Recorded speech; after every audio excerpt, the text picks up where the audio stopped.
Hello everyone and welcome to the information session for RMIT Architecture.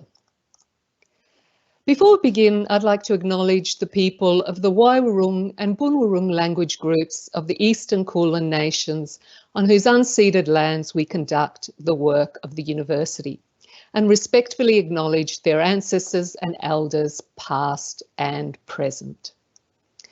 RMIT is committed to redefining its relationship in working with and supporting Aboriginal and Torres Strait Islander self-determination. The university's goal is to achieve lasting transformation by maturing its values, culture, policy and structures in a way that embeds reconciliation in everything we do.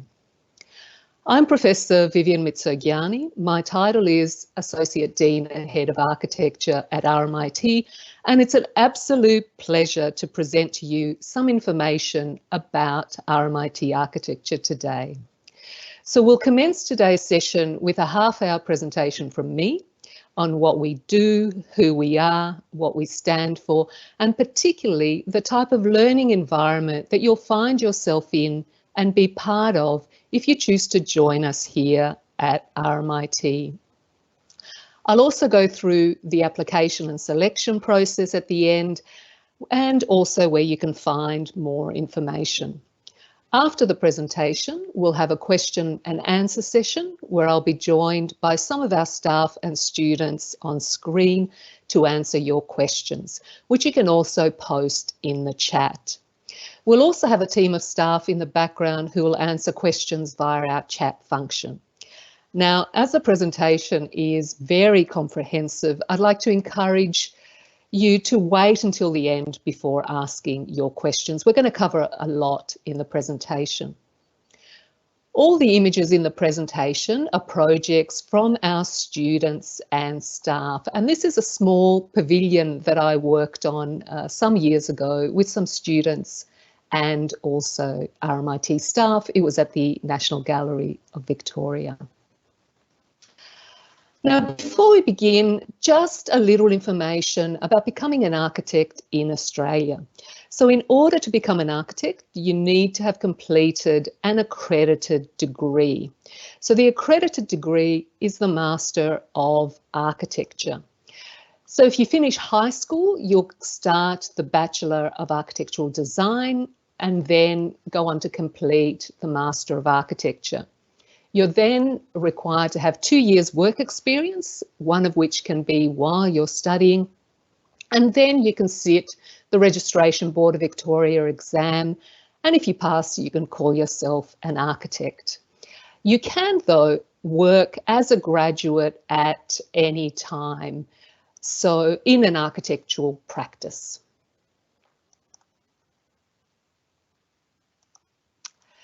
So RMIT architecture degree is actually 2 degrees, the 3-year bachelor and the 2-year master. RMIT as one diverse culture. So all of our staff teach across the bachelors, the masters, our PhD programs, and also do research. And we also on vertical integration throughout all our degrees. So rather than separating the bachelors over here that some people do, the masters, we try and be one diverse culture. We sit in the Multidisciplinary School of Architecture and Urban Design.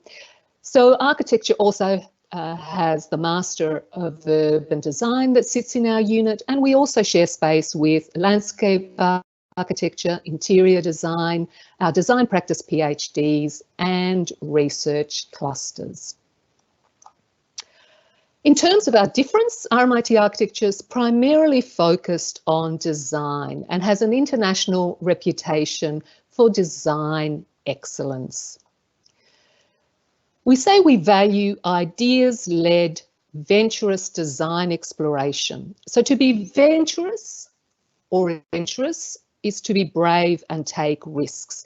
And we have decades of experience in assisting students to experiment and as well as the processes for rewarding this experimentation, through which we try to develop new ideas for the future of architecture and our cities.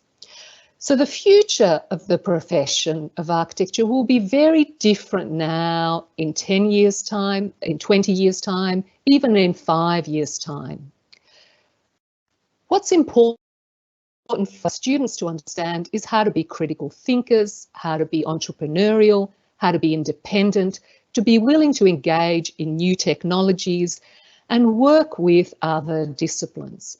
And it's these skills that will ensure that our graduates are ready for the workplaces of the future.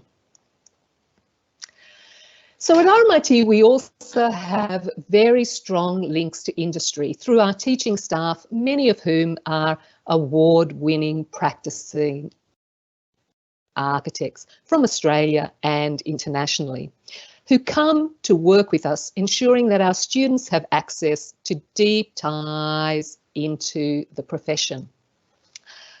Another key difference is that our staff at RMIT are actually practitioners and practicing architects. And we use the term practitioner academics. So they very actively work in the profession and then teach students in design, studios and other courses. And here's a couple we've produced earlier. This is Associate Professor Paul Minifie, who's our Head of Research, and Dr. Jan van Schaik, both looking very happy in this slide. This is some of the work from their practice called MVS. So Paul's interested in digital tools, in mathematics and new geometries, and in the past he's set up studios and worked with students to look at how mathematical concepts, discussions about geometry can be used for architectural design. So this is a couple of their buildings, the VCA College of Ideas in Melbourne, as well as the Hillsville Wildlife Sanctuary.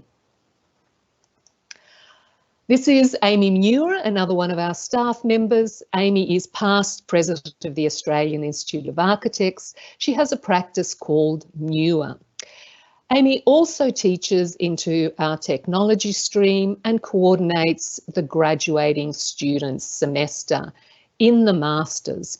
And Amy is able to bring her profession and contemporary practice to shape our curriculum and also work with our students. A couple of our adjunct professors here, this is Howard Raggett and Ian McDougall. They have a practice called ARM. And an ARM design studio runs every semester, more or less, at RMIT and has been doing so for a long time. So ARM have completed a number of significant projects in Melbourne and Australia. Some of you might be familiar with the Melbourne Theatre Company project on the screen there, as well as the Shrine of Remembrance redevelopment. Something we are very, very proud of and is a little bit of evidence of the way that the profession has recognised our staff is that the Australian Institute of Architects Silver Medal, which is the highest honour from the Victorian chapter of the Institute, has been awarded to adjunct professors, alumni, and our staff for the last 7 years. So that's something that we're terrifically proud of. The 2018 example is the New Academic Street project at RMIT, and the 2013 one is the the RMIT Design Hub, which is our home on campus. And also we're proud that Peter Elliott Architects, who's one of our alumni, received the award in 2019, and Kirsten Thompson in 2020. And there's some of their projects on the screen. We're also absolutely stoked that the Emerging Architects Prize has gone to staff and alumni again many times. And there's Amy, who I showed you before. She received the award in 2016. Ben Milburn, who's our Master's Design Studio Coordinator, in 2017. So that's wonderful recognition from the profession of our innovative staff and graduates, many of which teach our students in design studios and other courses. And I hope this starts to paint a picture of our mission here at RMIT. We want to design the future, we want to experiment, but we also want to make sure that those ideas are currently relevant in practice and that they're really leading and are directly embedded in the profession and the work of the profession, which also then speaks to the employability of our graduates and the relevance of the work that we do at RMIT. So this idea of researching by doing and by designing is something that we've done quite a lot of work on over many, many years, over 30 years or so, in understanding.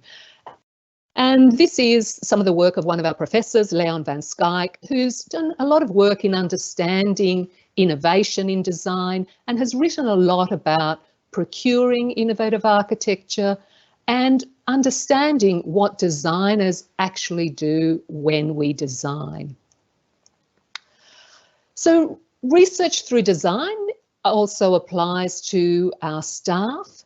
We do conventional research, of course, which is about writing, but a lot of what we do is by making and designing. So this is one example. This is Roland Snooks, one of our associate professors, and some photos from his PhD. Roland is very interested in digital technology, new digital tools, and how we might use them to inform architectural design and space. So this is some experimentation from Roland across a number of decades. And then this is some of Roland's built work with NMBW there from 2018. So Roland also teaches design studios in the bachelor's and the master's, where students are taught the basics and then start to experiment and explore with these techniques. So we all learn from each other and the type of culture of learning that we are immersed in. Much of what we do and what we learn at university is not necessarily written down in the curriculum. It's about having access to a culture of ideas, to people, that you can be part of an environment where you look over your shoulder, you see what's happening, what the other students are doing, what the staff are doing. So we learn a lot from our environment. And we do quite a lot of work at RMIT trying to build this immersive cultural environment for our students. In terms of where we're located, this is a rather old photo, but this is the Building 100, the RMIT Design Hub that houses the School of Architecture and Urban Design. We also have lectures in this building called the Swanson Academic Building, which was designed by Lyons, the practice of one of our professors, Carey Lyon. And of course, students have access to all of RMIT University, which is a very, very large section of the city that our campus sits in, as well as going up to Lygon Street. We also have campuses in Brunswick and Bandura, although where architecture is primarily located on the city campus. What you're seeing on the screen there is the new Academic Street project that houses the library, cafes, and is the student precinct that our students also have access to. We also have a site in Barcelona, which we use as well as a site in Vietnam. And what you're seeing on the screen there is an image from our students working on a project in Barcelona with Professor Ava Prats, who is one of our professors there. So in terms of the courses and the programs, what will you be studying if you come to RMIT Architecture? So if you're coming straight from high school, you'll enrol in the Bachelor of Architectural Design. And what you see on the screen here is the course map. So running horizontally down the bottom is what the subjects you'll be completing in semester 1 and then semester 2, and then vertically in year 1, year 2 and year 3. So you'll complete 3 subjects or courses every semester. One of the key characteristics of our program is our focus on design. So the Design Studio is the largest course, and it's a course you'll complete every semester. I'll tell you a little bit more about the Design Studio in a minute. You'll also complete courses in architectural history, architectural technology, so that is understanding how buildings are put together, how to do construction drawings. You'll complete courses in communications, so that is learning how to do 3D modelling, 3D rendering, how to communicate your designs and draw your architectural ideas. You complete a portfolio subject in the 3rd year where you try and start to think about who you might be as a designer. And we have also general electives that you can choose from architecture or anywhere in the university. When you come into the 1st semester, you will complete design and communication. So that is a course where you will be together with the entire 1st year, taking a series of 3 different mini design studios. After that, you'll start to ballot for studios with all the other bachelor's students. If you receive an adequate GPA, you'll be offered a place in the Master of Architecture. You'll also complete your last studio with the Master's students. So our idea is to offer you, if you choose to go through that route, a seamless transition into the Master of Architecture. On the screen, you see the Master of Architecture program. So in the Master of Architecture, again, you'll complete the Design Studio as well as professional practice courses. So that is understanding the profession, starting to work towards your registration. You'll also undertake a series of electives as well as your dedicated major project, where you'll work with one-on-one with a supervisor within a group context to develop your own project that will launch you into the profession.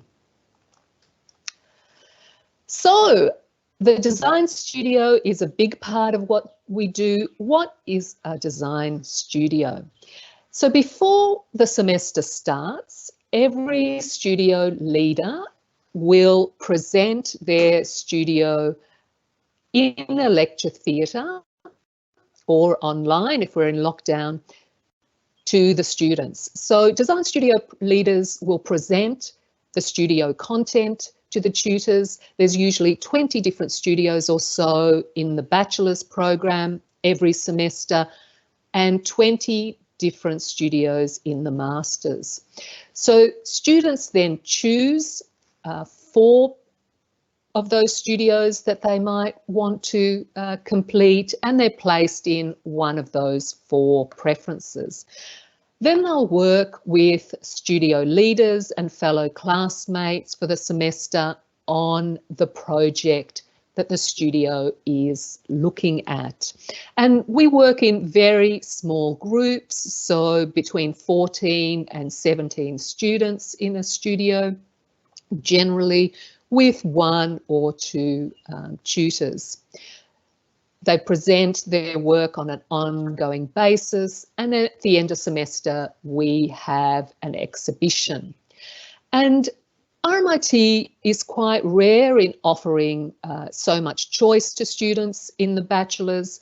Many schools have a year structure, we don't. We encourage independence from the very early years, and the thinking there is, if you're doing something you're passionate about, you're interested in, you're going to do well in that, and the knowledge will be transferable somewhere down the line. So we're very committed to choice. So we all do posters and make presentations about the type of studio we're going to do that semester. And students select from those. So on campus, you see some examples of those studio posters. We have the Vertical Campus Studio from Lions. So that studio is looking at what a university campus might look like, what a high-rise university campus might look like. We've also have studios that look at urban design issues and a whole range of very interesting topics. In the foundation semester, when you first come in from high school, you'll ease into the studio process by completing 3 different mini studios on rotation through the very diverse positions, research positions that we hold at RMIT and that we structure many of the studios around. And those positions are looking at cities, and here's some examples on the screen. Technologies and techniques, so that is looking at new technologies and how they might affect the architectural design process. Culture and society, so that is Indigenous cultural engagement, meaning, identity, and on the screen there you see Christine Phillips' studio for the bachelors. So it's important to remember that we teach you everything you need to know to become an architect in the course. So we don't expect you to have any pre-existing skills in drawing by hand or digitally, or to have in-depth knowledge of architecture. Enthusiasm and doing well to what you commit yourself to is important. So here's a few examples. This is the foundation semester of the bachelor's, and it's 2 months into the first semester. So they've produced a mini project for a site in the city. There's a student presenting for one of the mid-semester reviews. They have completed drawings and models, and they're learning in that first semester how to draw plans, elevations in another subject. They're undertaking a technology subject and a history subject, and really starting to integrate all of those in the design studio. So that's 2 months into the first year. This is another design studio from the foundation semester, from the culture stream, where students are looking at art, culture, wider ideas, and starting to incorporate those into their projects. This is the Terminal Drive Design Studio in its second week, this time in the Master of Architecture. So these students have been given a task to do. They're looking at office buildings in this design studio, and they've had an induction. They've completed reading, looking at other office buildings, and they're asked to come up with a study model which they're reviewing here. And what they're doing is there's a map of the area, of the site on the ground, and they're starting to locate their office buildings. They'll have a discussion in the studio. Students will receive critique from staff and other students, and then they'll go away to start to progressively develop their projects across the semester. Or if we're in lockdown and online, the studio might look a little bit more like this. So this is Andrea Bernice and Jean-Marie Spencer's design studio from our online exhibition last year.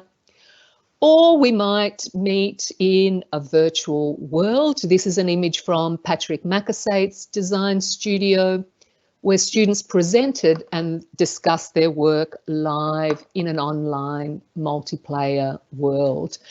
Patrick is the duck just in the back there, and the other avatars are students and guests. And sometimes Patrick has presentations in these environments while actually being in the space that the students have created.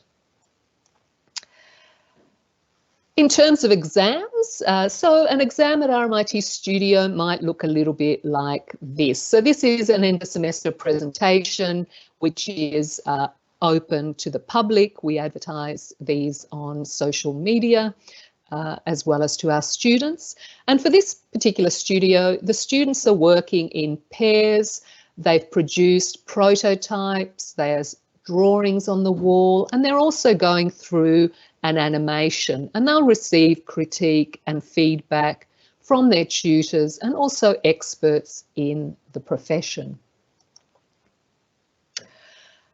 And of course, diversity is very important at RMIT. And as I said, we run a number of different design positions, and we really encourage students to be independent and follow their own interests. So this is an example of some graduating projects in the Masters that are very different depending on each student's interests and where they see themselves going in the profession. So Katerina has a very poetic project. She's interested in writing, interested in art, and making various evocative spaces. Chris completed a project that was around augmented VR, and he's presenting on 3 screens with a VR headset, and that's a very immersive project. Simon took on a project that asks what happens when we remove Melbourne's railway crossings, and what do we do with the leftover space? So he's showing a series of propositions there. And of course, we do a lot of work in the profession. So this is some students on a research placement at NH Architecture that we've been running for a number of semesters, actually working in the office of NH, and some students completing a Bachelor of Architecture studio at March Studio, which is a practice in Melbourne run by one of our alumni, Rodney Eggleston. So at RMIT, we're a community and a local and global design network. There's many global opportunities for students at RMIT, and we have partnerships with over 200 universities and a very rich exchange program. We also have many global studios every semester, and prior to COVID and border closures, numerous travelling studios every year.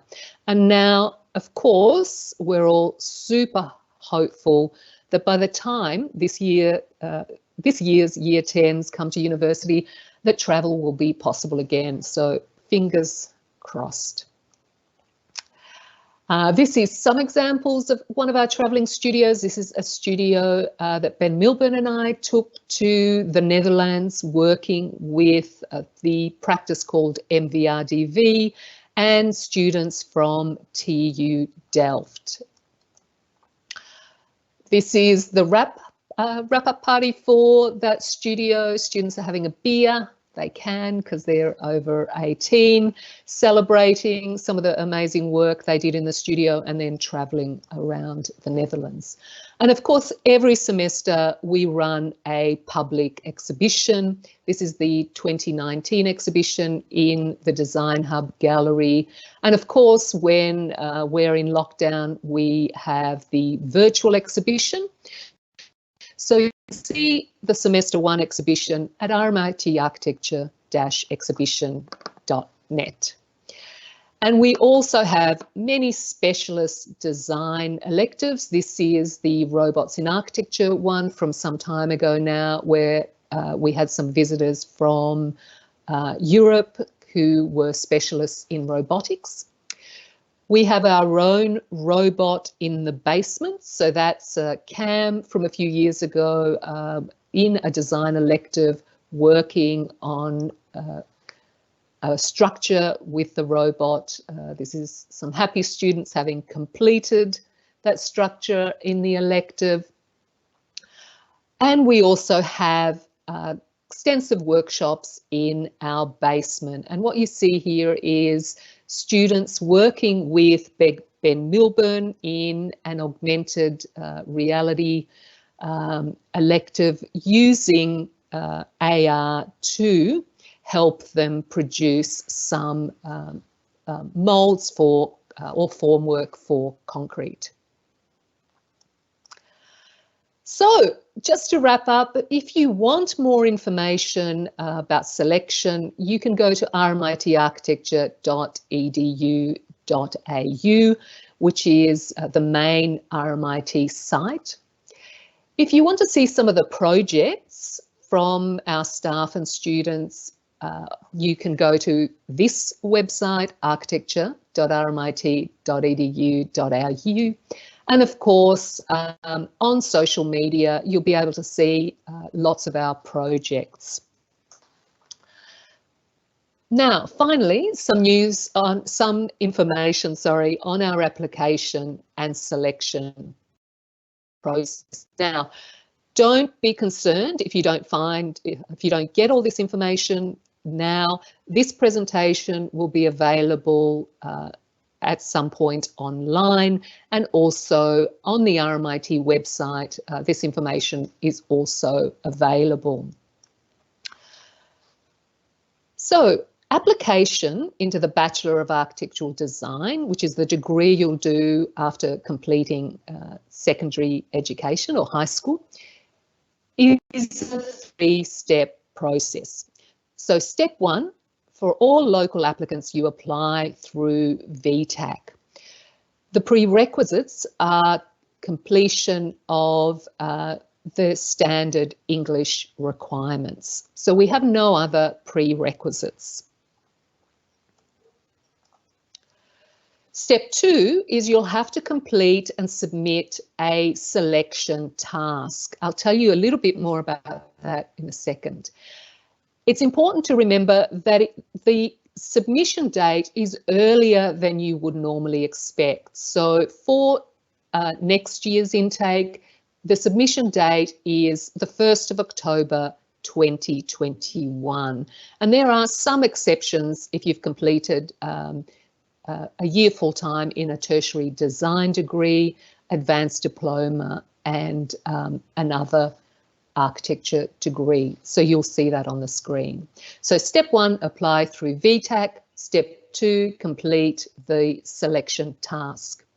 So the selection task is not a test. There's no right answer. It's not a drawing exercise. You'll be asked to complete a design for something and to illustrate that design in some way, or communicate that design in some way. So what we're looking for is a demonstration of innovative thinking, creative thinking, adventurous thinking, and the ability to communicate that idea visually and in written form.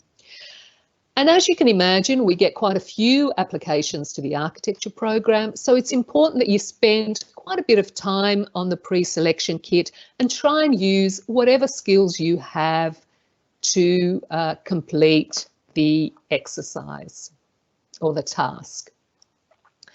We then shortlist applicants, and if you are successful in being shortlisted, you'll be invited to attend an interview in early December. For the Master of Architecture, so for the bachelors, we don't require a folio. For the masters, we do require a folio, and this is some information on the screen on deadlines. Again, shortlisted applicants will be required to attend an interview in December. And international applicants can apply directly through RMIT International, unless you're studying a Year 12 program or International Baccalaureate in Australia or New Zealand. So places in both the Bachelor and the Master of Architecture are offered in terms of a ranking, and they're ranked as follows. So based on the selection task and interview in the Bachelors, and folio interview and academic results in the Masters. So that's the end of the presentation. I hope it's given you a lot of the information that you might need. And it's the start of the Q&A. So we have two students, Rudy and Ava, who will join me to answer some of your questions, as well as our staff, Dr. Christine Phillips and Vicky Lamb, who are the Bachelor's Studio Coordinators, and Dr. John Doyle, who's the Master's Coordinator. So they'll answer questions on screen with me, as well as we've got quite a few staff in the background who can answer your questions via the chat. And you can post anonymously, of course, by clicking the button.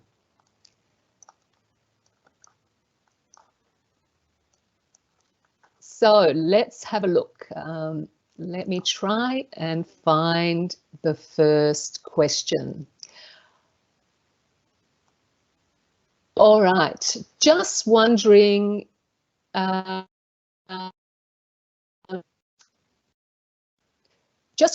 similar architecture and urban planning are, and if they are able to be done as a double. So I might hand over to you, John Doyle, to answer that question.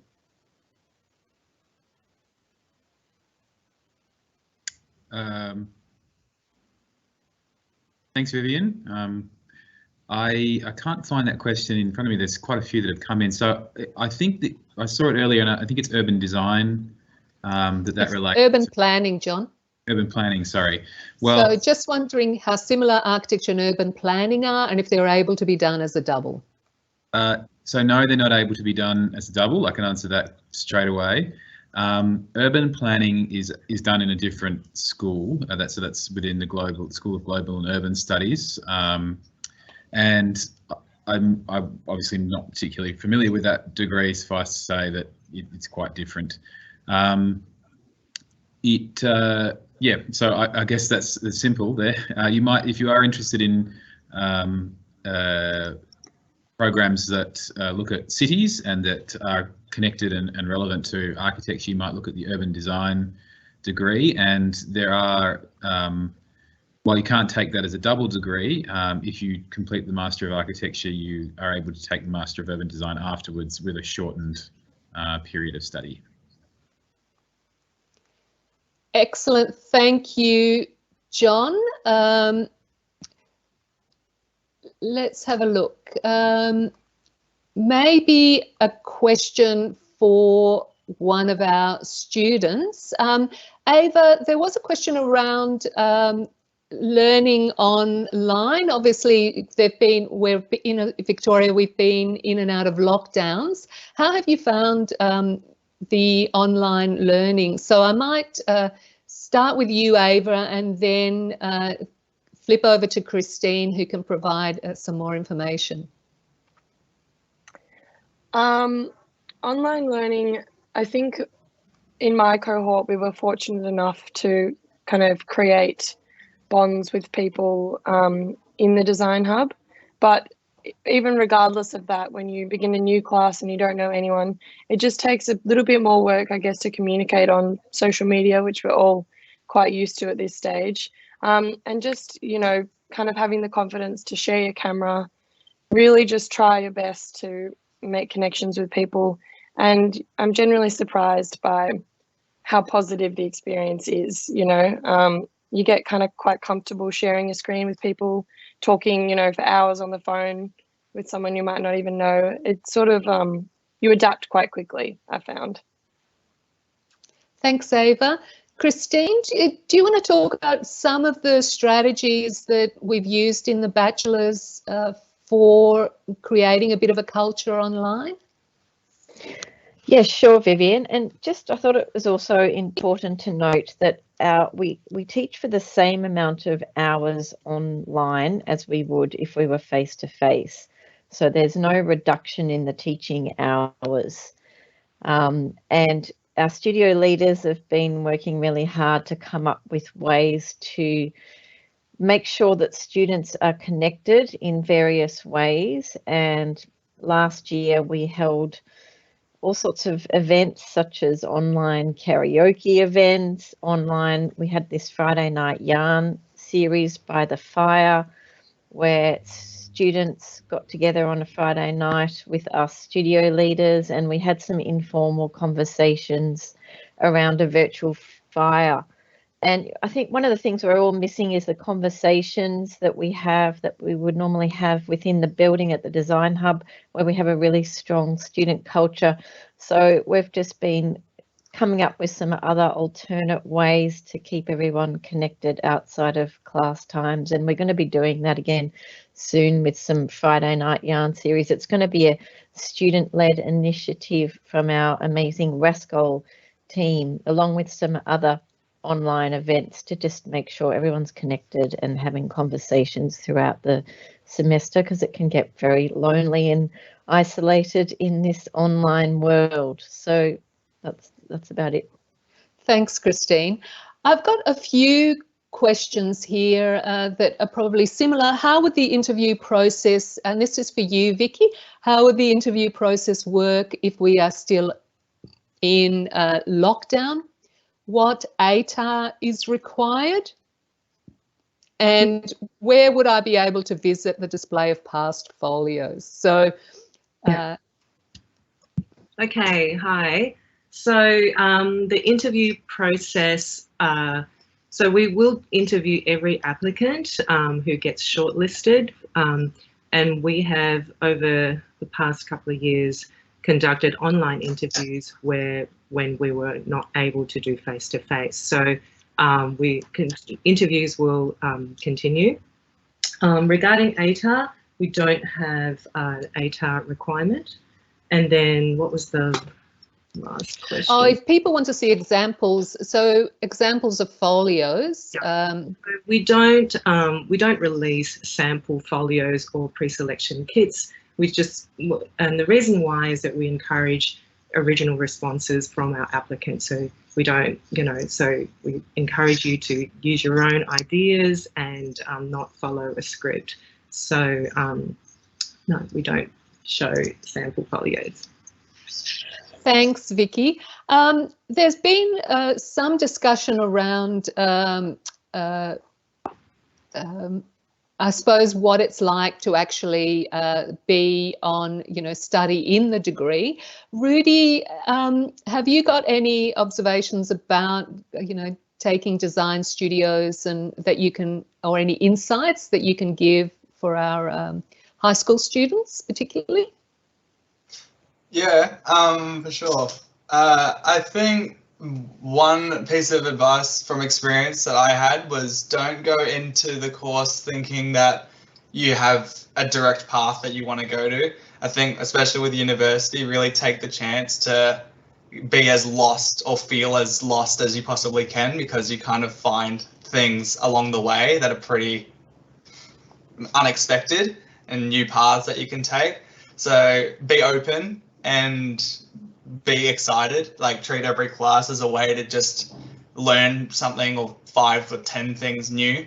And also you don't need to know anything really about how to design or use specific softwares before you start the course. You learn all of that doing the course. So it's just a positive and open attitude to learning new things is my biggest learning step when I started. Thanks, Rudy. So can you tell us a little bit about some of the studios you've done? And I'll ask you as well, Ava, just to give people some of the people a sense of the type of studios, either your last 2 or your 2 favourite. Yeah, so after the foundation, I did one that was called Specificity, and it was primarily about looking specifically into the little things that make a project. So things like park benches and seating pavilions or little cafes that are included in there, and which was quite fun for a first step. And then my studio that I'm doing now is one called Hereditary with Mark Gibson, and it's very digital based, creating textural, not so much into the architectural at the moment. Now it's just building our skills and learning all these different softwares that I would have never expected to learn, parametric softwares, coding, all that sort of stuff. And the tutors make it very fun. So broad horizons. I've similarly done some with Rudy, actually done the sort of digital parametric design, and also incorporated things like photogrammetry, which is like digitally scanning spaces to then work with them and manipulate them in a digital space. So there's so many opportunities for learning these kinds of emerging technologies. I've also done one with Christine called On Country Framlingham, where we had a client, Uncle Lenny Clark, who lives in Karewarong Country in Western Victoria. And so that was kind of centered around designing, I guess, in a holistic manner with the environment, and creating spaces that worked with the seasonality on location. So there have been a few mentions of sustainable practice. So I think that was a really good example. And my most recent one was called Conspiracy, which is very now, but it was kind of about identifying issues in the building industry or in architecture, and sort of generating a hypothesis or a thesis around how it could be addressed or maybe not addressed. But yeah, it's kind of a choose your own adventure. So many different types. Thanks, Ava, and thanks, Rudy. I've got a couple for you. One for you, Vicky. Well, first of all, how many students are typically accepted into the bachelor program? So we probably would have around 100, 120 local students, and we would have about 40 international students. We try and keep the foundation semester. So that is into the foundation semester. But again, we have multiple pathways into the program. So we accept a number of students who've completed the building design and drafting degree. So we also have intake into the bachelor's program at the higher years as well. And we also take, students from a number of different points. So there's multiple entries into the program. But Vicky, is there a double degree in architecture and interior design? No, there isn't. But if you've completed an interior design degree, or if you complete an architecture degree, what are your options then? Yes, that's right. So if you've done at least 1 year of a design degree, such as interior design, landscape architecture, you can apply for the Bachelor of Architectural Design degree with possible credits. So you can, and to apply that way, you will be submitting a portfolio of your work. So in our website, you could sort of see in the admissions tab, there is this line that says if you've done 1 or more years of a design degree, then there is a sort of a separate submission task, which is a portfolio. So you can be your previous study, you can get credit for, but that is determined after you have successfully been made an offer, you've enrolled, and then we can determine your credits over an interview. So we can't really tell you which credits you can get recognised for, but just so you know that you can do 1 degree and sort of not so much you can apply with credits. Excellent, thanks, Vicky.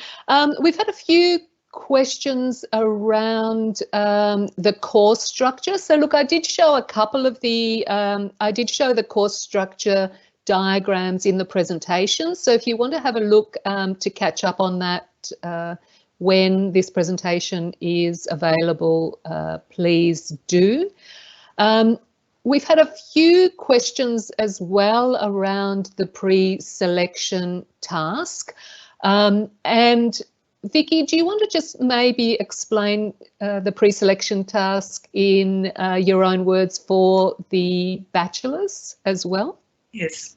So the pre-selection task, which is it's due on October the 1st. What we ask is that you respond to a site or an issue, and in a 4-page PDF, you use all the skills you have, whether it's drawing, photography, and there's a written component and a visual component. And what we're looking for is provocative, ambitious, interesting responses to the built environment. Now, sometimes we get questions about, especially given that we're in lockdown, you're wondering, oh, I can't do site visits, but it's really not a site analysis exercise, but rather a sort of, we're interested to see how you think and what your opinions are. So what we're interested in is in your ideas and how you think about a site or a built environment. So given some of you may be feeling a little bit restricted given the lockdown situation, but we've had applicants who've submitted design responses for sites that are not even possible to visit. And we're really just interested in your ideas. So if you look at the website, there's a very detailed set of instructions of what to, how to format it. And but more importantly, we're just really interested in your ideas. It's not a drawing, as Vivian says, it's not a drawing competition. It's really about clarity and your sort of original perspective. Thanks, Vicky. I have another question. I'm currently in year 12, hoping to take a gap year in 2022. If I apply and am accepted, am I able to defer this course? And yes, you are. And in fact, it's always good to apply and get into the course you want to do and then defer rather than, I suppose, waiting for your application. When do you get the notification of being accepted into RMIT after an interview? Vicky, would you like to take this one? Vicky is also our selection officer, hence all the selection questions. Yes, so our interviews, we have interviews for VTAC applicants from the 7th to the 9th of December. So, and we aim to notify our applicants as soon as possible after that. We usually can turn it around within a week. For our Bachelor Folio applicants and Masters, it's a little bit earlier in the first week of December. So we try to sort of, after the interview, notify you. For unsuccessful applicants, we should be able to notify you by late November. So I hope that's clear regarding notifications. Thanks, Vicky. And Ava and Rudy, I'm just interested, because we didn't talk about this before, but what was your path into architecture? Did you come straight from high school or did you do something beforehand? Ava, maybe start with you. I studied a Bachelor of Arts at Melbourne Uni. So that's a 3-year course, and I had no intention of ever doing a design subject or a design course. And then one day I kind of just realized I wanted to be able to respond to the world kind of spatially and formally. And so I applied when I was, I guess, 24 at that stage. So a bit older than my peers, but it wasn't an issue at all. I found, even having undertaken previous studies, you're kind of brought from the ground up in this school, and everyone's really supportive, and it really is quite a community. So you just make friends really quickly because it's so tightly, I guess, it's a really tight community. You have to do a lot of group work, and it you kind of bond very quickly with your peers. Thanks, Ava. Rudy, how about you? What was your path to RMIT architecture? I was one of the high school students that had to apply in the chaos of year 12. So that was interesting. I remember when I had to apply, I had like 2 sacks that weekend where I applied. It was pretty chaotic around then. But luckily, and everyone has their own subjects that they do in high school, but luckily I had some experience with using some Google SketchUp through my VisCom class. So I used that to make my pre-selection kit. And to be honest, out of all my assignments in year 12, the pre-selection kit was by far the funnest thing I did academically throughout my high school in year 12. So spent a lot of time in that, and I was really proud with what I did at the end. And when I submitted it, and then getting that email saying, "Oh, you shortlisted for an interview," was awesome. So that was my pathway into that. Thanks, Rudy. Also, just a quick note, Ava, if people are worried about the pre-selection task, you don't need to use anything digital. I used coloured pencils for mine, and just photocopied the pages and kind of wrote over them. So yeah, it really reiterate what everyone's saying about it, just more being about the ideas than anything else. Yeah. Thanks, Ava. And yes, look, I also want to reinforce that. So I think I think the important thing with the pre-selection task is to really, I think, 1, spend a lot of time on it, but 2, to use your skills and your interests. So I know for a lot of people who are studying, a lot of prospective students who are studying visual communication design, you know, obviously use those skills. If you've studied art, use those skills. But if you have interests outside of school, if you're a visual person, if you play games, we've had, you know, actually I'll try not to say what we've had in the past, but we've had many responses. We've had collages, people making models and photographing them, anything to communicate your ideas. And also, I think this idea that we are not expecting you to be able to be architects before you start the course is important. So we don't expect you necessarily to be able to, you know, use SketchUp to design a building. We are looking for creative responses, and there's many.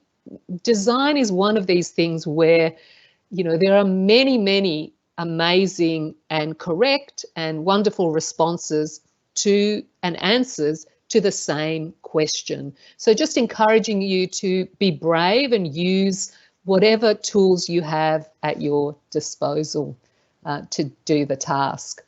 Now, one thing that might help you a bit is to have a look at our online exhibition. There have been some questions around that at rmitarchitecture-exhibition.net, and also through our social media to see some of the work that our students do, which might actually inspire you for your pre-selection kit as well. Obviously not copying anything, because we're onto that, but you know, to just give you a sense of the environment and you know, the scope and the many different responses that you can have and different types of responses. Now, everyone, I think that's time. So I'd just like to thank Rudy and Ava, our students, for their comments, and John, Christine and Vicky. Thank you all for your time today. We really look forward to hopefully seeing some of your pre-selection tasks, and always an open invitation to our end of semester exhibitions that are advertised through our socials. Thanks everyone.